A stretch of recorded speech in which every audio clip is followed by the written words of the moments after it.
कर्मचारी पुरानी पेंशन बहाली को लेकर लगातार संघर्ष कर रहे हैं। सरकार इनकी पुरानी पेंशन बहाली की मांग को नहीं सुन रही है। कर्मचारियों का साफ तौर पर यही कहना है कि जब तक पुरानी पेंशन बहाल नहीं हो जाती तब तक हमारा ये संघर्ष जारी रहेगा। एक तरफ कर्मचारियों द्वारा ओपीएस की मांग की जा रही है तो वहीं दूसरी तरफ सरकार यूपीएस लागू कर रही है, जो यूपीएस कर्मचारियों को बिल्कुल भी मंजूर नहीं है। इसी के साथ ही संगठन की ओर से देश के प्रधानमंत्री नरेंद्र मोदी को पत्र के माध्यम से अपनी समस्याओं से अवगत कराया गया है। संगठन ने विपक्ष के नेता राहुल गांधी को भी पत्र भेजकर कर्मचारियों के जीवन में चल रही परेशानियों के बारे में बताया है। साफ तौर पर ये कहा जा सकता है कि संगठन पक्ष विपक्ष दोनों से ही न्याय की उम्मीद कर रहा है। इस विषय पर अटल टीवी की टीम ने राष्ट्रीय अध्यक्ष विजय कुमार बंधु से टेलीफोनिक वार्ता की है। विजय कुमार बंधु ने क्या कुछ कहा, इस वीडियो में आप भी सुनिए। विजय बंधु जी, आपका हमारे चैनल अटल टीवी पे बहुत बहुत स्वागत है। धन्यवाद। विजय बंधु जी, जैसा कि देखने को मिला कि एनएम ओपीएस जो है वो हर संभव प्रयास कर रहा है कि जल्द से जल्द पुरानी पेंशन जो है वो हर एक राज्य में बहाल हो जाए। और ऐसे में देखने को मिला कि आपने हाल फिलहाल में प्रधानमंत्री नरेंद्र मोदी के साथ साथ राहुल गांधी को भी एक पत्र लिखा है, तो उस पत्र में क्या कुछ चीजें हैं? देखिए, मैंने नए साल की शुभकामनाएं दी है माननीय प्रधानमंत्री जी को, नेता प्रतिपक्ष माननीय राहुल गांधी जी को जी। और हमने उम्मीद की है कि सिर्फ नया साल सिर्फ नए डेट ही न रहे, बल्कि कुछ निर्णायक फैसले हों। उसमें जो पूरे देश के अर्धसैनिक बल हैं, उनकी पुरानी पेंशन की डिमांड है। देश का नौजवान, अगर कोई बेरोजगार नौजवान घूम रहा है तो उसके लिए नई युवा का कोई मतलब नहीं है। तो हमने ये निवेदन किया है कि मुद्दों की बात हो और मुद्दों में पहला समाधान पुरानी पेंशन किया जाए। दूसरा समाधान जो निजीकरण का सवाल है, जो देश के तमाम नौजवान लाखों बेरोजगार घूम रहे हैं, सरकारी संस्थाओं में लाखों पद खाली पड़े हुए हैं, तो ये दुर्भाग्यपूर्ण है।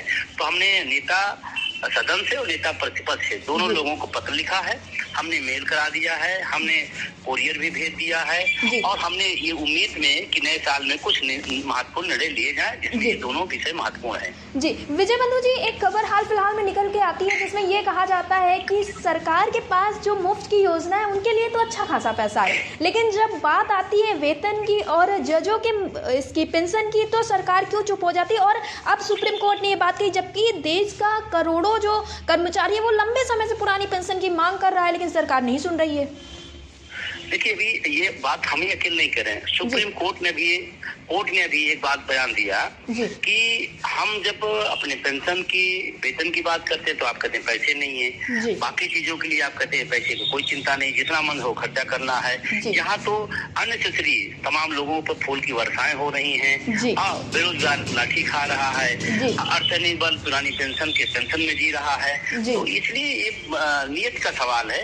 अगर आपकी नियत है तो आप निश्चित रूप दे सकते हैं, इसमें कोई दो राय नहीं। आपकी नियत नहीं है, हाँ, तब जब आप खुद ले रहे हैं और दूसरे को आप बता रहे पैसे कमी है, ये दुर्भाग्यपूर्ण है और देश के लोगों को मुद्दों पर बात करना चाहिए। जी विजय बंधु तो जी, इसलिए मेरा मांग है कि पुरानी पेंशन और निजीकरण का जो सवाल है उस पर प्रधानमंत्री जी निर्णय ले और विपक्ष का काम है। विपक्ष के नेता को हमने इसलिए पत्र लिखा कि आपकी भी जिन राज्यों में सरकारें थी, आपने राजस्थान, छत्तीसगढ़, हिमाचल आपने लागू किया, लेकिन कर्नाटक और तेलंगाना जहाँ पर आपकी सरकार है, आपने वादे भी किए हैं, अभी तक वहाँ लागू नहीं किए हैं। इसीलिए नए साल में हमने राहुल गांधी को पत्र लिखा कि आप उन राज्यों में लागू कराइए, उसको मजबूती से एक विपक्ष के नाते, एक विपक्ष के नेता के नाते इसको आप मजबूती से लड़िए, उठाइए और संघर्ष करिए। जी विजय बंधु जी, जैसा कि ये खबरें साफ तौर पे निकल कर सामने और ऐसा होना भी है कि 1 अप्रैल से यूपीएस को लागू करने की बात कही जा रही है, लेकिन जो आपके सभी कर्मचारी साथी हैं, जो संगठन के राज्य वाले पदाधिकारी, उनका यही कहना है कि वो यूपीएस लागू नहीं होने देंगे और यूपीएस लागू करने का मात्र एक ही शर्त माना जाएगा कि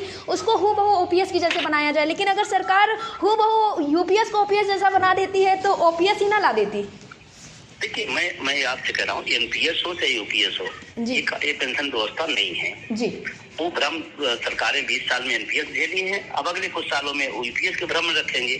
हमारी जो सामाजिक सुरक्षा है 1972 की पेंशन नियमावली है, हम उतने चाहते हैं और वो नियमावली हमने नहीं बनाया था, वो सरकार ने बनाया था। तो सरकार जब बनाई है तो सरकार 1972 नियमावली हमको पेंशन दे दे, हमको न एनपीएस चाहिए, न यूपीएस चाहिए और न ये भ्रम जाल चाहिए। और 20 साल से ज्यादा होता जा रहा है।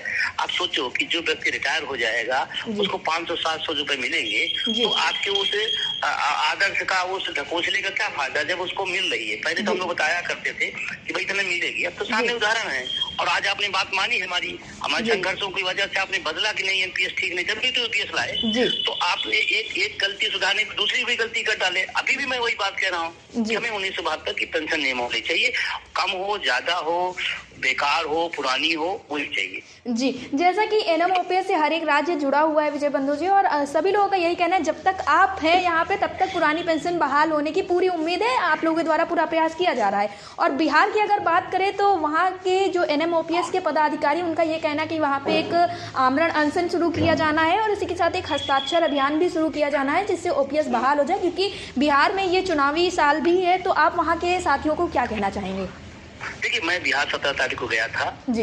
ऑल इंडिया लोको पायलट का कार्यक्रम था, राष्ट्रीय अधिवेशन था, उसमें बतौर मुख्य वक्ता हम बुलाए गए थे और हम वहाँ गए तो हमने वहाँ भी बात रखी। उसके बाद अपने एनएमओपीएस बिहार की टीम के साथ हमने बैठक किया और बैठक में हमने वहाँ जो आगे आगामी कार्यक्रम है उन पर चर्चा करके हमने वहाँ तमाम सारी योजनाएं शुरू की कि आप इसको स्पीड पकड़ाइए, संगठन को सक्रिय करिए, आंदोलन को तेज करिए। उसी सिलसिले में आगे चीजें होने जा रही हैं और हमारा संघर्ष पुरानी पेंशन तक चलेगा और हम अंतिम क्षण तक इसको लड़ेंगे, क्योंकि ये हमारी कोई बख्शीश नहीं है, कोई भीख नहीं है, हमारे दिए हुए कार्यों की पारितोषिक है। सुप्रीम कोर्ट इस बात को कहता है। तो हमारा जो बिहार हो या अन्य स्टेट हो, सारी जगह हमारी टीम सक्रिय है, संगठन पर काम कर रहा है और हम आने वाले समय में आंदोलन की दिशा में बढ़ेंगे। हम उसी इंतजार में है कि यूपीएस पे इनका क्या अपना रहता है, क्या रूप रहता है और उस पर इनकी क्या प्रक्रिया रहती है, उसी आधार पर हम आंदोलन को आगे बढ़ाएंगे। और देश का पूरा कर्मचारी जमात एक धरती से भी पूछिए कि आपको कौन सा चाहिए तो हर आदमी एक ही बात कह रहा है, ओपीएस चाहिए। यदि आपने कहा कि एमपीएस वाला यूपीएस कर दिया आपने ना, तो आप एक विकल्प और खोल दीजिए।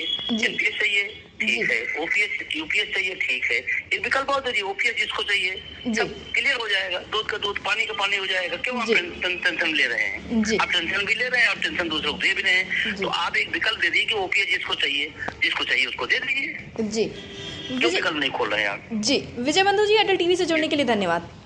बहुत बहुत शुक्रिया, धन्यवाद आपका। सरकार को इन मांगों पर गंभीरता से विचार करना चाहिए ताकि कर्मचारियों की समस्याओं का समाधान हो सके। कर्मचारियों की सरकार से केवल एक ही मांग है कि पुरानी पेंशन जल्द से जल्द बहाल की जाए। कर्मचारी लगातार शासन प्रशासन तक अपनी समस्याओं को लेकर आवाज उठा रहे हैं और देश के हर राज्य में पुरानी पेंशन बहाली को लेकर कार्यक्रम चल रहे हैं। देश के विकास के लिए कर्मचारी काम कर रहे हैं, लेकिन सरकार इनकी समस्याओं का हल नहीं निकाल रही है। अब देखने वाली बात ये होगी कि सरकार अप्रैल में यूपीएस लागू कर पाती है या कर्मचारी उससे पहले कोई बड़ा एक्शन लेते हैं। डेस्क रिपोर्ट, अटल टीवी।